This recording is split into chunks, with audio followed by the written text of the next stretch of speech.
Hello and welcome to the next instalment of the thematic studies. Today we are going to be looking at religion and life as requested by you guys on the platform. So thank you very much for getting involved in those polls. If there are anything else that you do want to be covering, let me know by putting a comment on one of the poll posts. Although the poll is now closed, I still see those comments. There is a seminar coming up soon on May 9th, which is going to cover a little bit of Buddhism and a little bit of Judaism, because they are also two things that have been requested quite a lot of.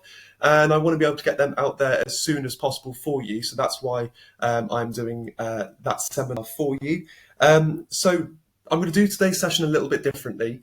Usually I will try and cover a few topics from a wider sort of theme or area of the exam, but try and go into those in a bit more detail.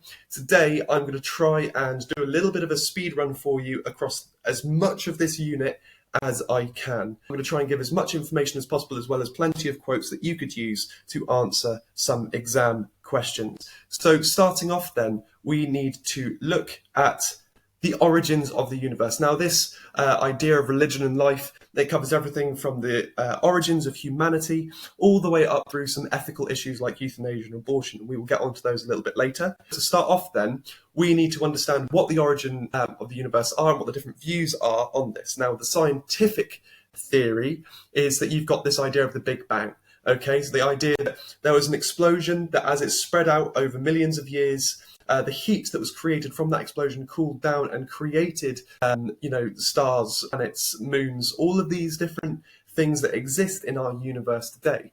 Now, the reason this is believed in is because through scientific discovery, through looking at the Hubble telescope, we noticed that the universe was expanding. Now, if you reversed that expansion, the entire universe, therefore, would come from a singular point. That's where the Big Bang Theory came from. Now, the problem with this is that there's no God involved. And for religious people, that is a bit of a problem.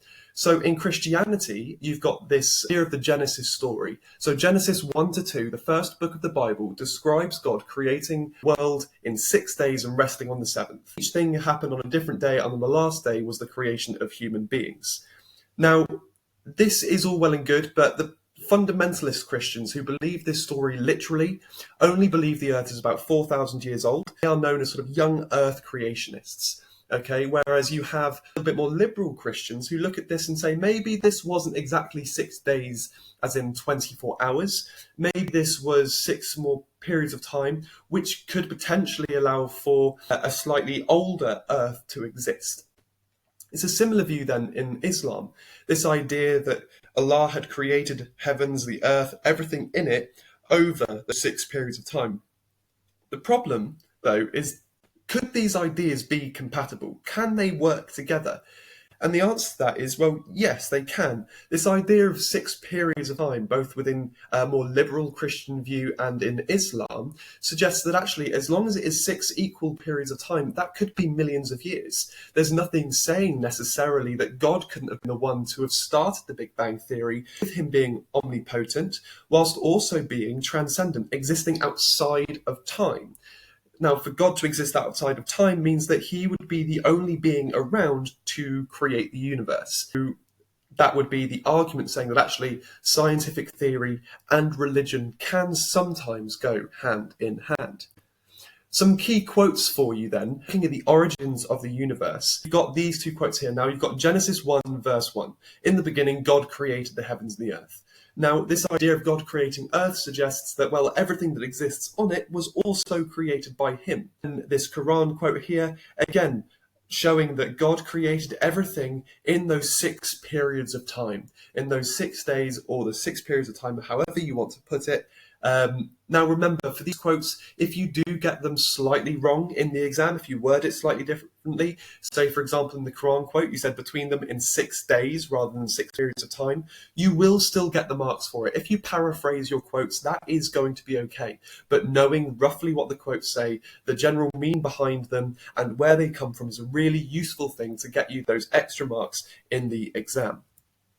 Now, when God created the world, obviously the last thing that he created was human beings. And this meant that humans must have a very important job.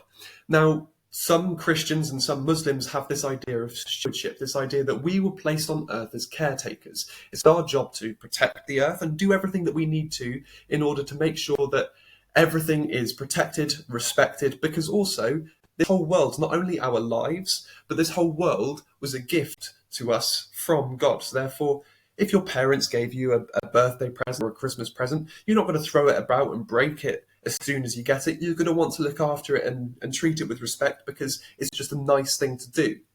However, there are some ideas that suggest that actually humans were given complete and utter dominion. That means we were just placed in charge for us to do with the earth however we want. We can do whatever we want with it, and that includes treating it badly. Now, many religious believers will argue for this idea of stewardship. There's not many people in the religious world who are going to agree with this idea of dominion. Christians and Muslims are definitely going to fall more into this line of stewardship.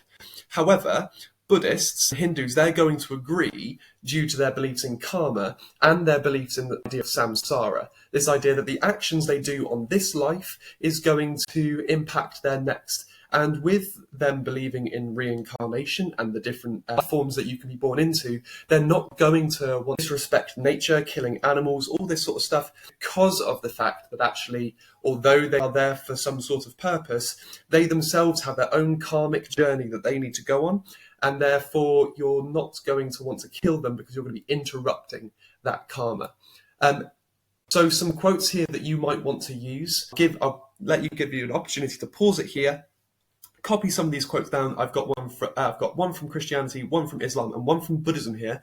I'm trying to incorporate some more of these other world ideas, support those who aren't just doing Christianity and Islam. I want to make sure that everybody has something available to them. So once you've got those quotations down, we are now going to move on then to look at then the origins of human life. Now, all, according to science, come through this theory of evolution, this idea that all life that exists on Earth came from a single-cell bacteria. And as the environment changed, whether it be in water or starting to move out onto land, mutations would occur that would allow it to thrive within that environment. Darwin looked initially at the Galapagos Islands and looked at these birds called finches, and the fact that the different islands had different types of seeds or different fruits and things like that, and therefore the birds would have different beaks that were perfectly suited to their environment. Now, this idea then that as you reproduce in life, people or animals, anything that is reproducing, are usually doing so with others who have desirable characteristics. Giraffes with a slightly longer neck, which allows them to reach the higher leaves, are going to be more attractive than giraffes with much shorter necks who aren't going to be able to provide as much for their family. This idea then is called natural selection, this belief that as time goes on, undesirable characteristics will slowly fade away. For religious people then, you have the literal view that actually God created physically Adam and Eve, or in Islam you've got the concept of Eve being called Hawa, and were created specifically by God. Adam was created first, Eve was then made from Adam's rib. Now, although that can be fine for religious people to believe in, a lot of liberal religious followers now are moving towards this idea that, well, God knows everything. This means he could have planned things to happen way before they actually have. That includes life evolving the way that it has done over millions and millions of years, allowing us to now exist. Moving on then, looking at abortion. We've had this understanding now that religious people are going to have this view that human life was created by God. Now, abortion is the termination of a pregnancy. Now, in the UK, that is usually before 24 weeks. There are few circumstances where an abortion may take place after 24 weeks. The fundamentalist religious groups, they're going to say that this idea of abortion is wrong because all life starts at conception. The idea that the moment of fertilization between the sperm and the egg, that is what starts life, because in that moment you have potential to be a full human being, which means you have a soul. Now, in a religious view, your life has been created by God and therefore is a gift. Like I said earlier, with the earth being a gift from God, as is the life that we live. Now, this idea links to the concept of the sanctity of life, that all life is a gift from God and should be respected and protected. However, there are situations in which religious people would say actually an abortion might be needed. You have more of the liberal view, which suggests that although abortion may be wrong for unnecessary reasons, say you were just careless, it can, however, be accepted in some cases. So say, for example, there was a risk to the mother or child, whether the childbirth was going to kill the mother or the child was going to be born with such deformities and illnesses and difficulties that actually the child would be risking of dying if it actually went through the full period of pregnancy before being born. Also, we have to consider the quality of life, not only for the child, but also for the mother. Do you have the capabilities of looking after that child? The whole concept of quality of life is looking at how happy, healthy, how much of a safe environment you have, And if that's going to be really poor, if you're going to have a poor quality of life, it's not fair to bring someone into the world who's only going to suffer. Now, finally, in cases of where a mother may have been abused or at risk of abuse from the partner, vice versa, actually, it might be seen as the correct thing to do to not bring a child into that environment. Now, some quotations here that support both the fundamentalist view and the liberal view. This idea that God formed you before, whilst you're in the womb, and he knew who you were. Now, this suggests that actually, because God knows who you are before you're even born, you can't go through with an abortion. Now, the Quran here again supports this fundamentalist view of do not kill your children for fear of poverty. This idea that actually if you have an abortion purely because you think that you're going to be poor, this is going to be a bad reason to go ahead and have an abortion. However, you can use arguments such as love thy neighbour from the Bible to support the liberal view, that actually in some cases you have to show love not only to the child but also to the mother. Now, this would be an exam question from the AQA exam board explaining two different religious beliefs about abortion. Now, the main beliefs that you could look at, the fundamentalist view would be what we refer to as a pro-life view. This concept that every life is important and has value, and therefore you cannot get rid of life. You can't terminate that life. You view it as effectively the same as murder. Now, if you were to go for more of a liberal view, you have this pro-choice argument, this idea that actually it's the mother's body, therefore it should be her choice as to what she does with it. What you could do for this question, and something that I think is a really important thing to do to save you on time, is you can actually answer this question in 2 sentences. You could have one view being the pro-life view, which means, and then give it the definition. Another view would be the pro-choice view. This means, and you can go through and you can give that keyword and that definition, and that will get you your 4 marks. 1 keyword, 1 definition, that's 2. 1 keyword, 1 definition, that's another 2. Now, for a 4-mark question under the AQA exam board, you don't need to include any evidence, so therefore you can answer this question in 2 sentences. And if you can do that, that's going to maximise the amount of time you have when it comes to doing the 12 markers or the 15 markers. This idea then can link to other exam boards as well. So if you think there's some things in there that's going to be useful, that's applicable to your exam board, please do take it away. I'm going to let you guys pause this video now. I would like you to have a go at actually trying to answer this question. I'm not going to give you starters. I've already given you plenty of information that you could use to start off your answer. If you end up with 2 different beliefs with their definitions, you're going to have got yourself 4 out of 4. See if you can find a way to word it in 2 sentences. That's the real challenge. Moving on from abortion then, we have this concept of euthanasia. Now, this is a really important one because this is something that currently is being debated in Parliament. It's just passed through the first stages of becoming legalised in the UK. Now, you have 2 main types of euthanasia, which is when you've got voluntary, which is when someone actually asks the doctor to end their life due to the amount of suffering that they are in. If they have a terminal illness or a disability that is causing them extreme amounts of pain, they're not going to want to continue that life and therefore may ask a doctor to end their suffering. Places like Switzerland have this to be a legal medical procedure and is something that is likely to become legal in the UK under very strict guidelines. Now, you also have non-voluntary euthanasia. Say, for example, you were in a coma and therefore were unable to ask for a doctor to end your suffering. It might be that actually the family is aware of your wishes, or maybe the doctors have an idea of actually your quality of life is going to be so poor that actually this is the best case scenario for you. This is the most merciful thing to do, is to actually end that person's life. You do technically have a third type of euthanasia called involuntary euthanasia. However, that's a little bit more confusing on the basis that actually you're fully capable of asking for to end your life, but actually you're not doing so.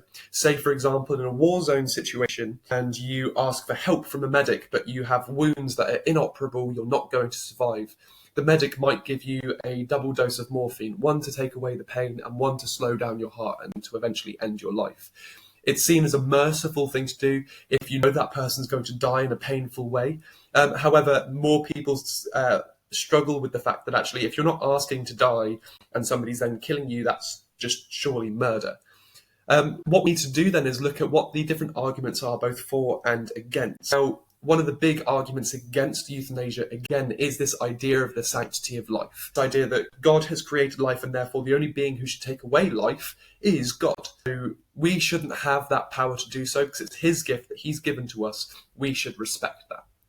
The other big argument against euthanasia is the fact that it can be a bit of a slippery slope. This idea that once you legalise something for one group of people, all of a sudden you find other people asking for this same issue.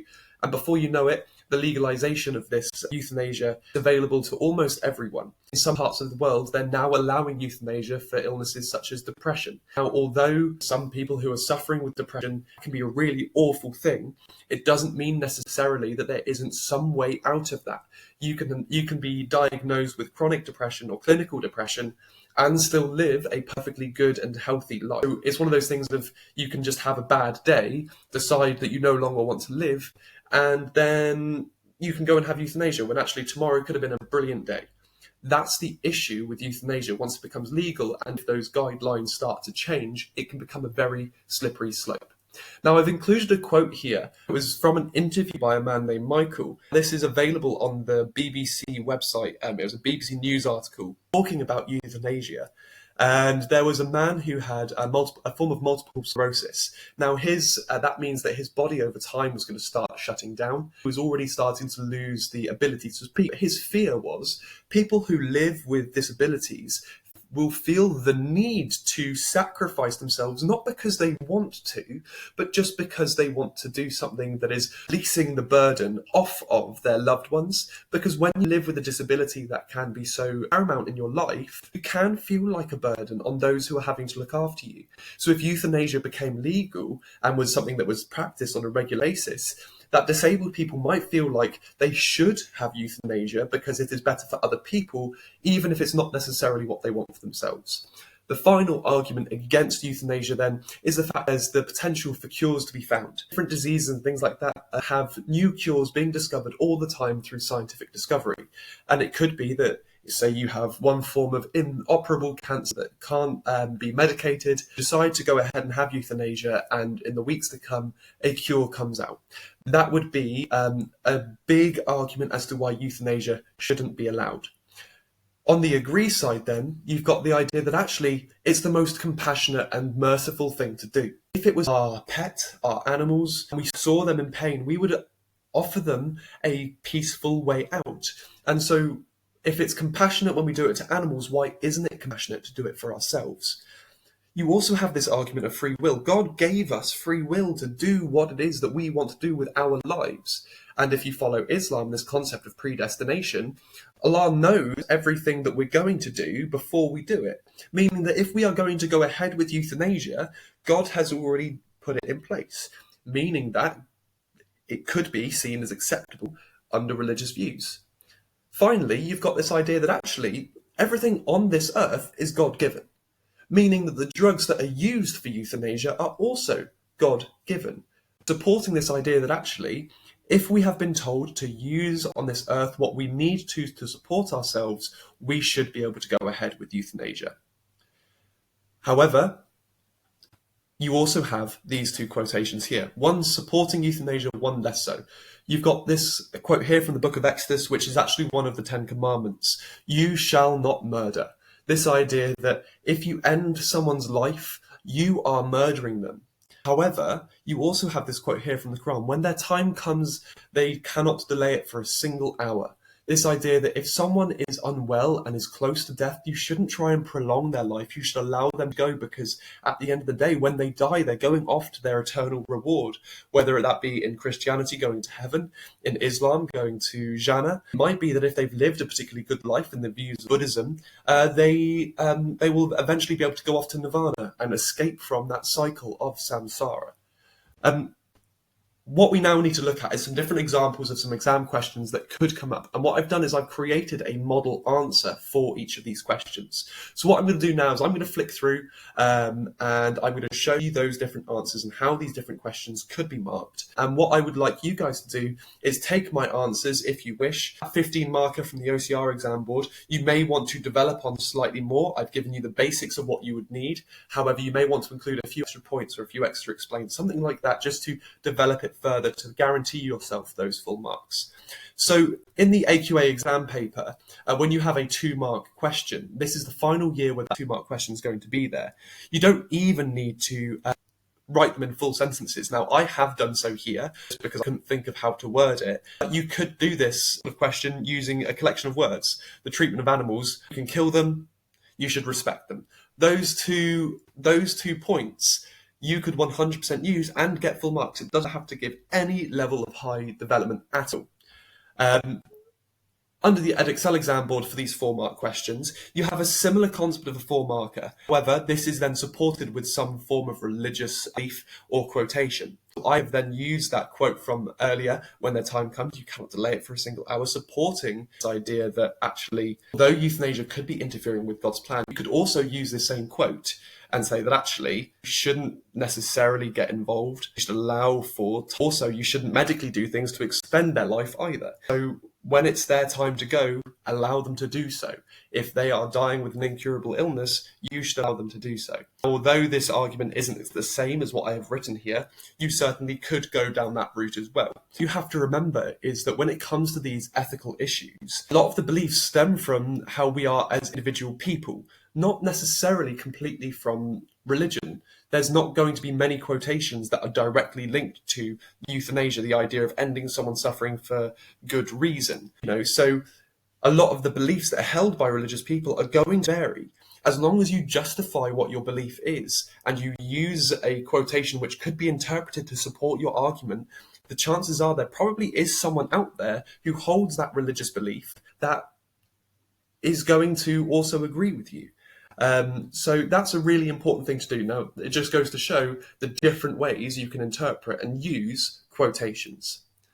Finally then, here is my OCR 15-mark question. Now, again, as I said, this is not the most developed. You would want to include maybe an extra point or two in each paragraph and definitely use some more quotations, especially in that second paragraph. You can see that I have given several arguments both for and against, and I have come to that balanced conclusion. You would want to make sure that you are meeting each part of the criteria. Now, a really useful thing to do is to actually find and use a mark scheme whilst you're writing your answer and tick things off as you go.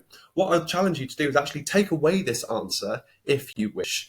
Compare it to a mark scheme, see where it's currently at, and then you can also see, right, these are the parts of the mark scheme that I have not met yet. If I need to get 15 marks for this question, what is it that I need to do? That's a really useful way sometimes of ensuring that you can maximize the amounts of marks you get, whilst also within your own capability. Now, that is the end of this session. Thank you very much. I hope this has been useful. I know religion and life is quite a big topic and quite a broad topic, so I hope that this has made sense to you. If you do have any questions, don't hesitate to either message me on the message form or put a post on the community page, and I will definitely be able to answer your questions there. Thank you very much, guys. Coming up next is going to be the Bridging the Gap lesson, bridging the gap between the GCSE and the A level of content. So do keep your eyes peeled for that if you are planning on doing religious studies or philosophy at A level. Thank you very much, guys, and I will see you in the next one. Have a good one.